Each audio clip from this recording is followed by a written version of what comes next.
Okay, loved one. Yeah, we back for part 3 of the Bangin on Wax interview. So you saying Red Rum at this time, homie? He's lacing the next group of homies for the part 2 of this thing, homie. You saying? Yeah, him and Big Y though. I ain't gonna Him. Okay, him and the homie Big Y, they lacing. Cause the homies, so Red Rum and Big Y, they really don't want to have nothing. We not gonna jump too head, but we just saying the homies at this time, they not really want to do too much working with part 2. Yeah, Okay. exactly. Stretch and them was working on a solo album. Right. Stretch and Big Y was working on the Young Soldiers album as we were doing like right after Bangin on Wax Part 2. So right. Yeah, so that's how Green Eyes came in. Green Eyes came in through my brother, right? Because he was functioning with my brother a lot, and then they would be rapping and stuff, and then he was like, I'm gonna put you on a part 2. So that's how he came about with it. So all the first original members, how many homies rolled over to the second part, homie?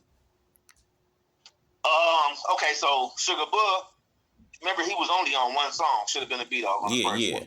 So he really didn't get his shine because he didn't even rap.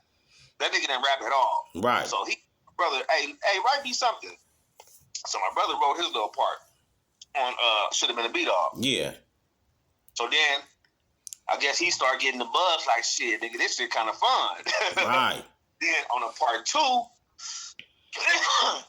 he was like, Rum, can you give me another verse? My brother kind-hearted as a motherfucker. He like, nigga, all right, I got you. Yeah. So he wrote his shit for Ripper. I mean, what was it? Send That Off. Yeah. He wrote part on that one. You know what I'm saying? So Green Eye starts, getting his shine on part 2 as well. Right. And then, like I said, everything's supposed to go like this. We're gonna do the Bloods and Crips, and then we're gonna break y'all off into group, solo, or whoever ready first. Green Eyes was on top of his shit. Green Eyes was already preparing for his solo album. You know what I'm saying? So he wasn't playing. So when it came to the first solo album, Green Eyes was already ready to go. Like I got 9 to 10 songs already ready. You know what I'm saying? With him and Rum. Like, so they're like, all right, well you next. You know what I'm saying? Then he got signed. So that's how Green Eyes became a big part of it, because he was one of the dudes that get a solo deal out the deal too. Mm. So was Lil Hawk on the first one with y'all too? No, Lil Hawk came through Big Y. Well, he came through Big Y, but you know what I'm saying? We all knew Lil Hawk. Yeah. But I'm saying he didn't come. He wound up being on part 2. And we was always like, we always had him in mind for part 2. So when it came to part 2, him and Braves was like, there wasn't no questioning it. Like, y'all niggas on, you know what I'm saying? Y'all gonna be the head dudes of the part 2. Right. And you know what I'm saying? Everybody else fell in line, So was y'all still working and networking with the homies, even though they was like the billboard front and center of the second part? Was y'all still behind the scenes?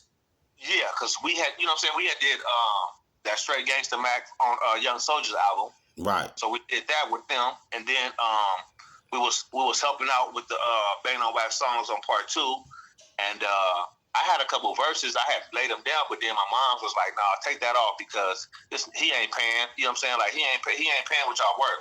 So I got my shit took off, and me and Jermaine started. Well, Rum. We started going around like no, actually, my brother had met Jake Robles from Capitella. So that's another story. You know what I'm saying? So once he met Jake, Big Y and them was already like shopping themselves. They was shopping them a deal around, trying to find a deal too, trying to find another deal to get out of Dangerous. So that whole Bangin on Wax thing, that was up under Dangerous Records. Right. Yeah, it was under 3 labels, bro. That's why it was like it was all fucked up. Yeah, it was under this Warlock Records too, and then it was under Quality Records. Did the homies even touch a piece of change or some swap meet money at that time, homie? Man, we definitely got swap meet money, but I'm saying like other people did their business a bit different. Better than, you know what I'm saying? Yeah. A little different, and some, you know what I'm saying, like Big Y and them, they went and commanded, you know what I'm saying, demanded they little change, like, and ended up getting it. Me and my brother, you know what I'm saying, on the real though, we wasn't really even tripping off that, because we had more ideas, and you know what I'm saying, we had a lot of shit planned. planning on moving. You know what I'm saying? Doing Right. some other. That we was like, man, that was because that to me, like, that was my first time really even rapping. Like, I'm not rapping, but like on a project and really like I wasn't really a good rapper back then. You know what I'm saying? So how many songs actually was you on, homie? On Bangin on Wax, I was on 4. Okay. I was on 4. Yeah. Yep. So, yeah. So once we did Bangin on Wax, right? So like I said, they were shopping their thing, we shopping our thing. We met Jake. Jake was like, man, I'm taking y'all under my wing. So now we recorded shit with Jake and that nigga Johnny J. He done took us to Johnny J house and got us set up like right. Like, so damn. yeah. So we out there messing with him, and then he was like, I want y'all to get on this soundtrack. We like, all right. He's like, I'm gonna shop this for y'all. So we went to Suge. That's how my brother hooked up. So then well, first we went to Second and None because Jake was managing Quick at that time. Right. Too. So we ended up messing with Second and None, and them. They was like, they wanted to sign my brother, but they didn't have a record label at the time. So they was like, Suge was popping. So we was like, they was gonna take y'all. We gonna take y'all to Suge. So we like, all right, shit, let's do it. You know what I'm saying? So we end up getting on Deathrow through Jake. The whole Bangin on Wax car, or just certain individuals? No, because like this is another part that a lot of people don't know. Like at that time when we was recording, we all fell out. Like me, my brother, and then Dog, Big Y, and which Dog is Sugar Booger, but Dog, Big Y, and Lil Stretch, we kind of fell out due to street shit. You know what I'm saying? Not the music shit. Just turf shit. Turf shit. You know what I'm saying? And that shit spilled over to the projects. To the music project, the thing which y'all was doing, yeah. Spilled over to that, you know what I'm saying? Even the day we filmed Pyro Love video, we was in full-fledged beef with the Mafias.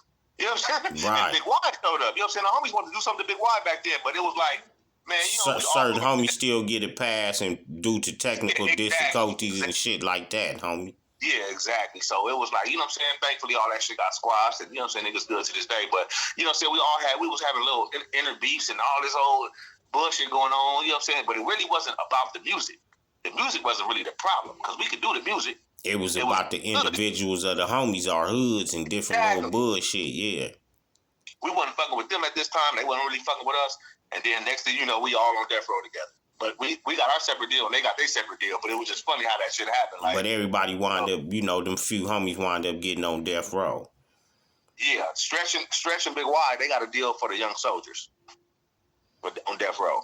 And then me and my brother had got a group. It was called, at this time, Crooked Eye, which the other Crooked Eye. Real. You know, Did any of the Rips get over to Deathrow, homie, or everybody they wind up going their separate ways? They wind up going their separate ways. The only ones that made it really was us and Big Y now. Right. You know, they was trying to do their own thing, and like everybody was doing their own thing. When y'all was pushing that music, how did y'all feel that was going to impact the streets, the Damu core, the banging core, and the culture? We thought it was going to be just like that same old True Blue tape. Like, you know what I'm saying? Because to me, I don't know how far True Blue went, but to me, I didn't think True Blue went past L.A. Yeah. But like, we just thought it was just going to be like a little L.A. record. You know what I'm saying? We didn't think it was going to go to all 50 states, all across the country and all that. We definitely didn't think that. Who came up with, when Pyro Love, who came up with to incorporate all hoods damn near in that motherfucker, homie?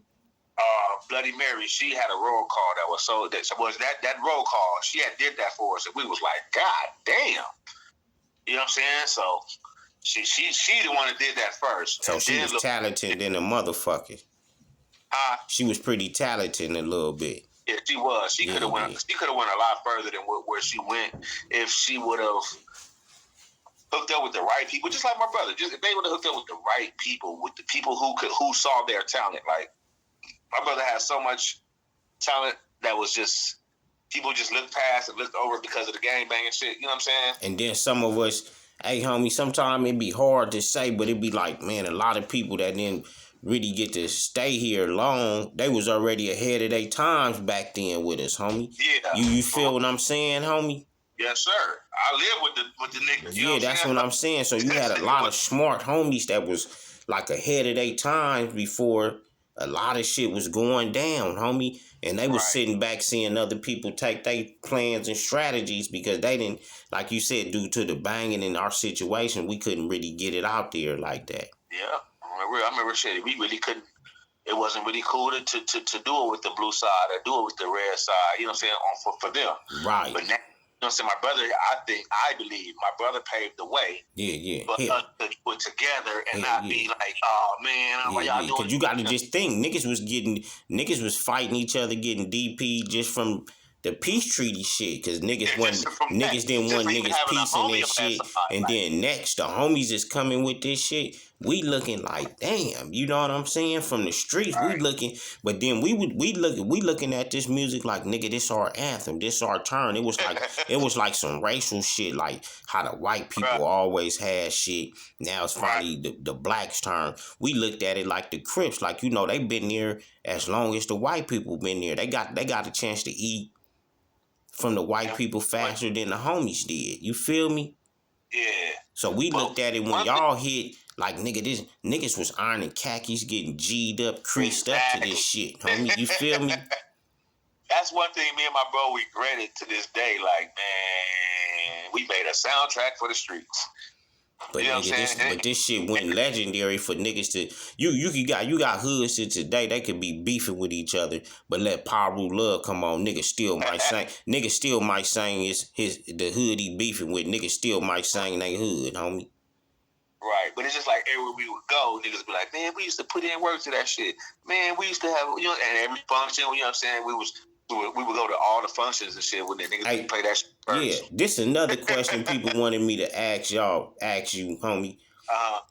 Since it wasn't social media, did y'all ever have static, like, after, like, doing that shit, like, being in the streets and niggas try to approach y'all, or was it love? Because, you know, it wasn't really no hell of a social media platform for you guys to share y'all personality outside of being banged out, G'd up, and talking shit. How was that, homie? Well, for me, like, I was in that county, you know what I'm saying, back then, too. Yeah. So, like, people would recognize me, and, you know what I'm saying, it is what it is, and I was, you know what I'm saying, I never got no real static behind it. Like, and like I told one of the other homies, like, I used to record in the 60s. I have a homie that I fuck with heavily, my nigga Roddy Bam. And I used to record over there. My brother would be over there recording. It would be certain different niggas, and Corrupt used to be, you know what I'm saying, like different dudes from all over LA. So not to cut you off, when you was in that county and dudes found out who you was, did nigga was it like niggas was like, damn, that's a trip, you know, because like I said, we didn't have social media, so a nigga spread the word like, that's old boy from Bangin on Wax, homie, you feel me? Well, niggas would just look at me like, hey, ain't you that dude from? So I'd be like, yeah. So they, you know, they pressed me like trying to see if I was with it. I'd be like, nigga, this Avenue Paru. You know what I'm saying? Like, you know, I'm banging. You know what I'm saying? 109th Street. You know what I'm saying? Like, and niggas like, oh, he really gang bang. Like, oh, this ain't no. You know what I'm saying? And so, that's how that shit was.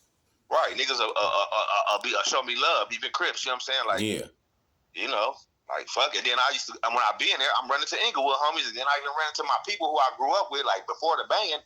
My people, rest in peace, Ghost from Legend. You know what I'm saying? Like, he'll tell all the Inglewood Crips, oh, this is my people, so don't fuck with him. And they would be like, oh, okay. And shit, they'll be like that. Right. And he pretty much had a name over there and shit. Yeah. Hey, so, one more thing, people wanted to know. When y'all was going banged out to some of these video shoots at that time, homie, was how was that shit? Because I know it was the hype of gangbanging, so a lot of people want to know, was the homies kind of offended at one time seeing a lot of blue as well as the Crips seeing a lot of red, homie, or y'all learned to start tolerating that shit after going on? Well, we started tolerating it because, like, we already, like me coming up, I was already dealing with certain Crip dudes, like, that just was solid Crip niggas that I knew coming up before I even started banging. So when I started banging, they didn't separate that. They still showed me love. Right. They still would be like, man, that's that nigga leak. This nigga, this nigga turned to red team. You know what I'm saying? Because, like I said, I knew of Crips before I even knew of Bloods. Right. But when I started growing up and seeing this shit, and my homies that I fuck with on the regular was on the Inglewood side. So this is what I chose. I was like, nigga, I'm from this. And then, you know what I'm saying? It's just what is what it was. But as far as us going to them video shoots, like on the day of Pyru Love, I can tell you a crazy story. Like, we was gathered in front of my mama house on Imperial, like my mom stayed on Crenshaw, on Imperial between Crenshaw and Van Ness. So that's where I grew up. That's where we grew up. So that was like the borderline between the hood and the Watergates. Exactly. So, like, the Watergates knew about us. They already knew that we was over there. You know what I'm saying? They had the album too. So they knew we was over there. So anyway, they used to trip, but not trip. Trip. Because they would trip when homies pop out, flamed up, knocking on the door, coming to get us and shit. They like looking like, damn, look at all these niggas. Like, so one day, the day. But you feel like that's the turf, because that's right across the street. Yeah, exactly. They right across the street, but that alley on back is us. Mm-hmm. You understand? So we gathered in front of my mama house, so we about to caravan to the video shoot. It was downtown LA. And we like 20 deep in front of, you know what I'm saying, my mama house. Yeah. Like us, the Center Parks, it was like, I think it was a couple mafias. We in front of my mama. No, at that time we wasn't really fucking with the mafias because, it was discrepancies. Turmoil. Yeah. So anyway, I think it was us in the Center Parks or something. We standing in front of my mama house, we deep, and Watergate's pushed across the street. The homie from Center Park just get off, like, and we end up caravanning to the video shoot, you know what I'm saying? Right. Like, then at the same time, it was like Crips at the video shoot. So it was like we just getting into it in the hood. We get out here, we gotta be cool. Like, yeah. So niggas still kind of got a mean mug on, but copacetic with it. Yeah, like niggas knew not to go far because at that time it was like if anybody trip, nigga, it's gonna be a big melee. Yeah. You know what I'm saying? And then what we trying to accomplish ain't gonna get accomplished. You know what I'm saying? Which it was unheard of. So it was like we trying to do some historical shit. You know what I'm saying? So it was like, man, if y'all come, and it was already being told, like, I don't know how, because we didn't have social media, but everybody knew, like, if you come to any video shoot or anywhere where they film it or whatever, recording anything. It was word of mouth from soldier to soldier on the phone. Yep. Yeah, it was word of mouth back then. Yeah, it was if like, you told me something, I called the homies like, if you come, don't trip. Yep.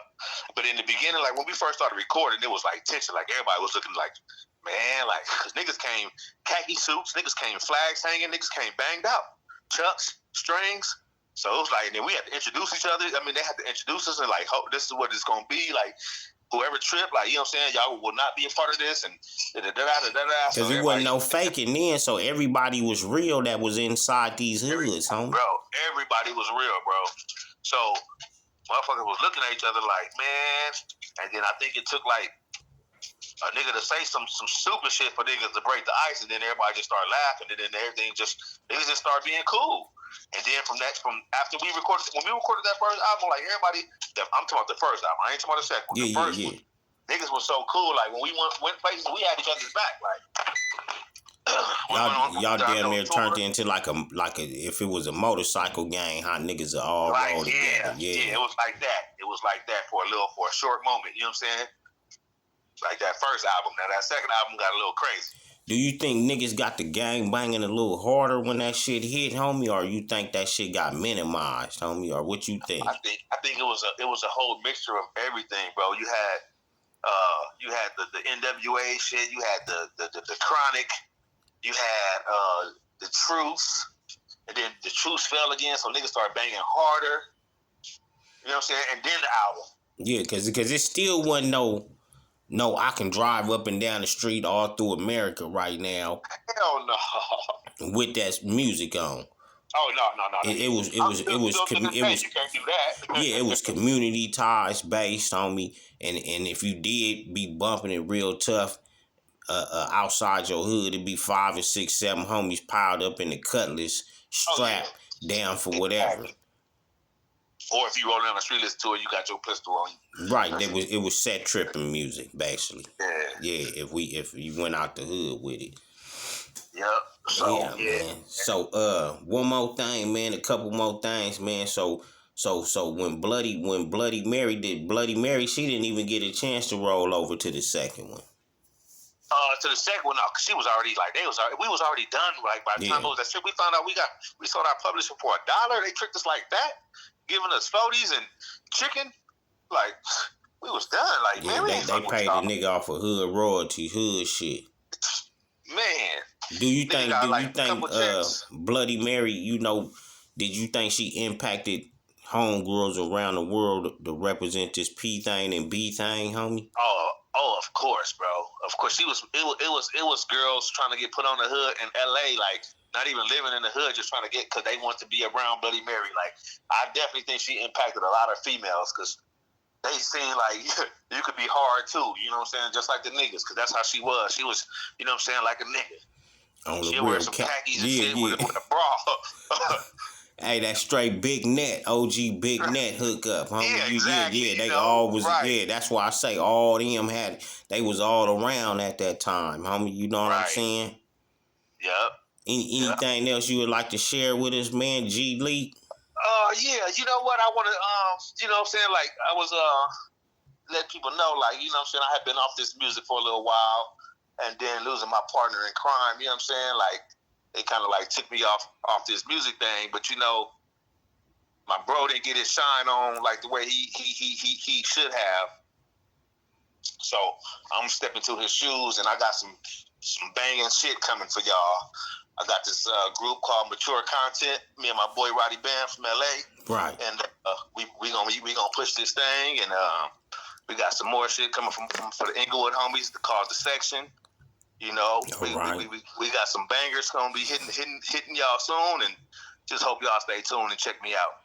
Man, you know everybody gonna do that, man, because everybody love that banging on wax. So damn near anything a homie from that time and era that was on that compilation publicize something, everybody gonna jump on it, homie.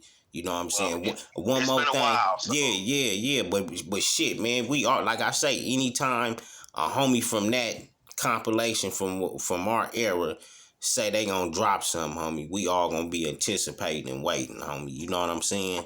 Right. Hey, and one more. Go ahead. Peace, Rum, I love you, bro, and rest in peace, Big Y. I love you, my nigga, man. See y'all when I get there. Man, all the time, man. We always gonna love a Red Rum, a Big Y, and anybody that put it on from our city, homie, and really like that's our era, homie. That's where we come from, homie. So shit, man, yes, that shit, before social media and all that, we was platforming ourselves personal with one another, homie. A nigga had a nigga resume really counted out here. A nigga couldn't fake it, make up some shit. You said how we used to walk, bro. Niggas in half cars, but we was in them streets, nigga, all day, every day. That's what I was saying. Yeah, like I was saying with the homie Big Y, like homie, niggas wasn't always these sizes and how certain niggas is. Because we did a lot of walking, homie, and shit like that, homie. Niggas that leave a car, homie, and walk with the rest of the homies and shit. You know what I'm saying? Real. Hey, one more thing, homie, before I let you go. One of the young homies asked me. He said it seemed like he said it seemed like the Mafia Lanes took over the banging on wax thing, homie. Mm-hmm. Well, yeah, I mean, rightfully so, because you had Lil Hawk, which was a branch off of Big Y, and Braves too. You know what I'm saying? So they was the leads. They was the leads of the banging on wax too. So it was only right that they really like start setting it off. And then by that time we was done with Dangerous Records. So we wasn't trying to fuck with them at all. But then years later went around, and then we fucked around and did the Downward Riders Part 2. Right. Out of love for Lil Hawk, like, because he was in jail. Braves didn't have nobody really to push with him. So Braves came and got us, like, bro, like, just one more time, like, let's just, you know what I'm saying? Let's just get it in. Yeah. When he came and got us, we shit, come on, Braves, we ain't gonna turn Braves down. We like, come on, my nigga, let's go. Let's do it. And that's where Downward Riders 2 came in at. So that was like the last of us all, well, not us all together, but yeah, well, most of us, you know what I'm saying? Because me, my bro, Green Eyes, and then we introduced Doc B, and it was Big Y, and that's about it. And then the nigga lost a few homies that was on there and shit, huh? Right, yep.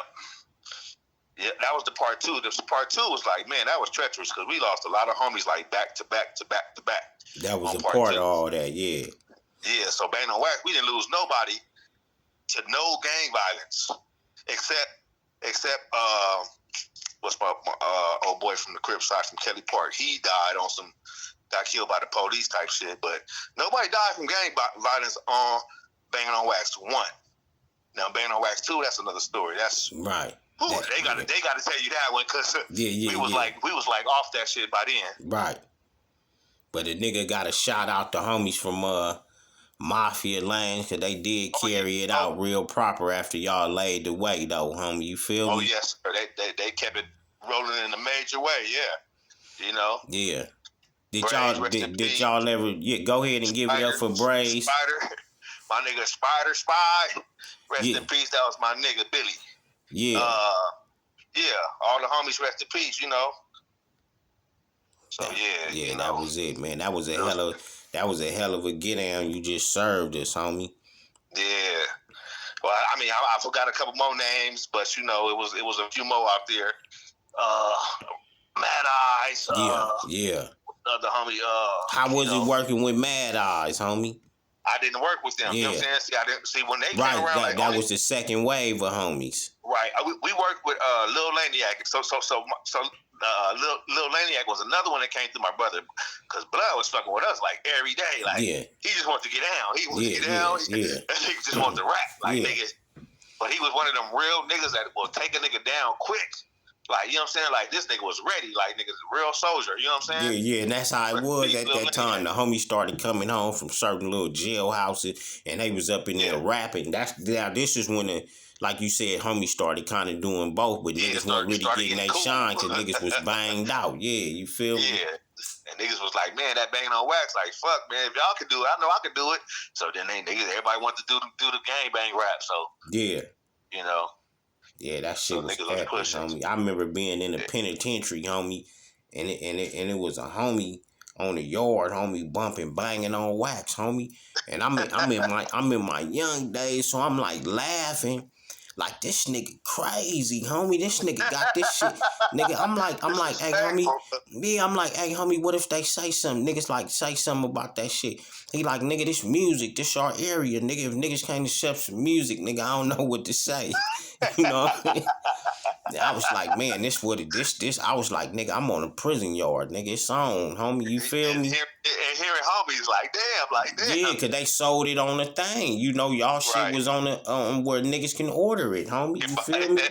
You niggas made it to penitentiary catalogs and shit like that. Right, that shit crazy. Nigga pockets wasn't making it up there, but our voices was. You feel me, homie? And that's what. And sometimes that's what count, homie. Cause like you said, I mean, I give it up because shit, I'm on a legendary album. You know what I'm saying? So I'll be like, you know what I'm saying? If anything, they got there's some shit that nobody haven't done. You know what I'm saying? A lot of niggas can't say they done. You know what I'm saying? So at the end of the day, it was an experience. You know what I'm saying? I learned from a lot. Yeah. Now that it's all this YouTube and all these different ways to do it yourself. You know what I'm saying? Now, okay, so watch out. That's all I'm gonna tell y'all. And then it was good. Like, like I say, homie, back then a nigga wouldn't, like I say, we couldn't really question the homies because y'all was banging, doing y'all thing. Right. But y'all also opened up the doors for the younger generation to work with each other, Crips and Bloods, homie. Mm-hmm. Because y'all laid the foundation for it to happen. Now look at times. Look at your homies. They got it sold up right now. So it took, the things y'all did decades and decades ago help out now, homie. Right. I mean, if you go to YG, that one album, bro, that's ain't nothing but Bangin on Wax. You know what I'm saying? Like, all that stuff is just all repeating itself. You know what I'm saying? It's just niggas ain't dissing. You know what I'm saying? But it's like, it's the same thing. You representing, you're doing, you know what I'm saying? You're gang banging, you letting it be known, your videos, you banging. You know what I'm saying? It's the same shit. So can you see it be done again, homie? Say what? Can you see it be done again? You think it could be done again, homie? Nah, I don't think it could be done again. Only for the simple fact, because I mean, it was serious back then. But it was more acceptable back then. Like, people probably could get over it. This nowadays, niggas say something like that. This the age of you say the wrong thing. Your ops and all this and that. You talking smoking your ops and all that. Niggas come kill you for real now. It's like you as a rapper, you ain't gonna last too long. Yeah. You know what I'm saying? On some regular shit. Now you start doing that. You know, So that shit, gangbang is in 50 states now. yeah. So that shit is over with. It's over with. That Yep, shit it's is too over many. with. It's way more Bloods and Crips now. Yeah. So You I know? guess we enjoyed our time and let them have their time, man. You know what I'm saying? Anything else you would like to serve the youngsters, entrepreneurs, homie? That's you know that's trying to like navigate through this thing, homie. Coming from your experience, homie. Yeah, I would like to tell, you know what I'm saying, like all y'all youngsters doing this music, man, y'all living in the best times of the world right now. You can do it yourself. You don't need all these different labels and all that, because they ain't gonna do nothing but take your craft and re-rock it and sell it. You know what I'm saying? They're gonna buy it off of you and then re-rock it and sell it, and you only gonna have a small percentage while they make the bulk of the money. Right. You can make your own money now. You ain't gotta, you know what I'm saying, build your own buzz. You know what I'm saying? You got TikTok, you got all kind of ways. Just start doing your homework, doing your research on how to get your music heard and get it out there and go that way. Don't let nobody sucker you into selling all your shit, your publishing and all this stuff to them so they can make a profit off of your hard work. You know what I'm saying? Right.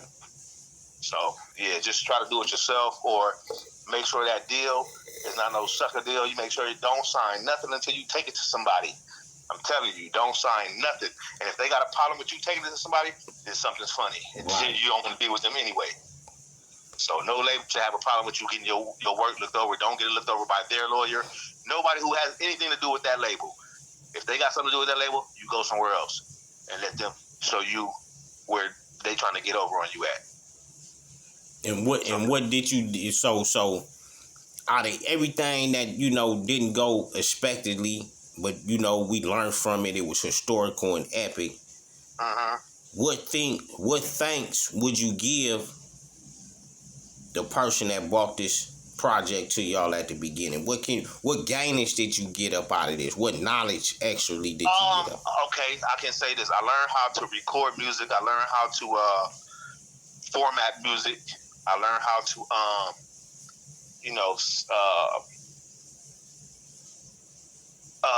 pattern my stuff. You know what I'm saying? My words and my vocals. I learned about the music industry, not the industry as far as like paperwork, but as far as how to record, how to get a hit song, how to make you know what I'm saying? How to just like put an album together. Yeah. So that's about it, to be honest, because right. we really didn't learn too much other than that, because you know what I'm saying, they didn't want us to know nothing. The labels want to keep you stupid. You know what I'm saying? So you got to go in there and try to learn that stuff. Like, hey, you see somebody on the beats, go over there and look at him. Go talk to him. Go see how he pushing them buttons. Like, you got to learn. Like, this one thing my brother taught me, and I want to, you know what I'm saying, share this to everybody. Like, you can't just be an MC. You just can't just rap. You got to learn the business side. You got to learn the instrument side. You got to learn the camera side, because you never know which one of them you're going to end up doing. Because you just can't just focus on one thing. You got to try to be an all-around person to where you know how to do multiple things. And that's why he took that banging to banging on wax, homie. Because when you banging, homie, you got to know how to really play your hood, strategical tie shit, and all that shit, homie, to be able to survive in this shit, homie. You feel me? Right. Hey, man, one more thing before I let you go, man, Lee. Yes, sir. How much did your brother Red Rum love this P-Funk and this B thing, homie? Man. I just want I just want the world to know, because they love the homie, so I want to let the homie, I want them to know how the homie felt about this P and this B. Man, and he loved it more than life itself. I mean, he did not want to see it tainted the way that people was trying to taint it. Like, you see, you know what I'm saying? He always wants to uplift the homies, man. He wants to push the homies to higher levels. Like, bro, don't do it this way. Don't be stupid. You know what I'm saying? Stop. You know what I'm saying? He was more of a teacher, a leader. Like, who he became from what he started from, bro, it's just like, it's amazing. Like, god damn. And how much respect he had from across the world, bro. Like, people be hitting me up from London and all across the world, bro. Just, you know what I'm saying, saying how much they love Rum and how much they respected him. You know what I'm saying? Not just his music, but just everything about him. Like how he would travel to other states But homies, like, man, Like, let on me the set y'all real. right. Like, On the real, homie, he like, was like our I'm social media before we could get to these platforms. The homie was doing that shit behind the scene. I ain't gonna right. lie, homie. I was across the other side of Inglewood, and you know niggas be P-Funk and banging. I'm like, blood, how the fuck the homie got all this energy to go all around the world, homie, and push this P-Funk thing and show niggas how to love the B and the P, homie. You know what I'm saying? I used to be like, damn, homie, that nigga, I gave the homie his props on that shit. I can't even lie, homie. And I'm gonna say this too, like a lot of people be like, oh, because he started the way he started declining, he started looking like oh, why he look so bad? But my brother used to stress himself out behind music, this blood and crip shit. You know what I'm saying? He was stressing. You know what I'm saying? He would take on everything. He put everything on his shoulders, my nigga. You know what I'm saying? And a lot of times he wouldn't get that love back, but he didn't care. He like, nigga, this still what it is. Yeah. You know what I'm saying? So yeah, but that's the one thing I homie, can say about know him. he had the city all behind him, homie.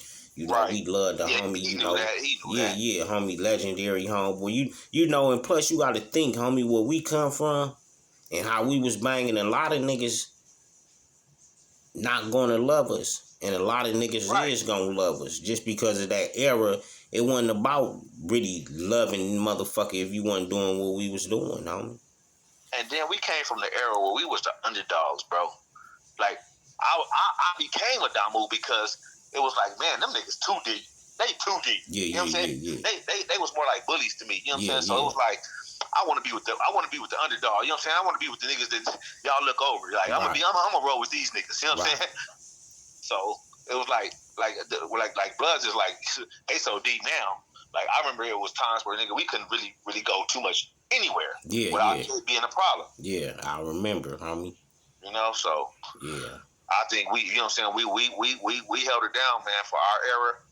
To, you know what I'm saying? I mean, you know, little niggas don't give us credit, but you know they try to taint the credit. You know right. We don't really get it like how we give it to our big homies, like how we still love our OGs and big homies. We didn't, but see, that's why we got these platforms. We telling our story because basically we the unsung heroes of this shit, homie. On the real, dog. On the real. Like a lot of people wouldn't even did it if it was back in that era. Nah, homie, nah. They would passed on it. Yeah, homie. But like I say, man, once again, homie, you know, I'm gonna say I love you because I didn't bang with you, been in the streets with you, been in the trenches with you and everything, man. So I love you, homie. And I appreciate you know what I'm saying, coming on the platform, blessing us with the history, a brief history and rundown on that Bangin on Wax formulation and project. Also paying homage to Big Y, Red Rum, and other homeboys, homie. I just want to say thank you, dog, for coming on, homie, and sharing that, dog. Much love, dog. All day, man. Y'all gonna be hearing a lot more from me. All the time, homie. I'm out.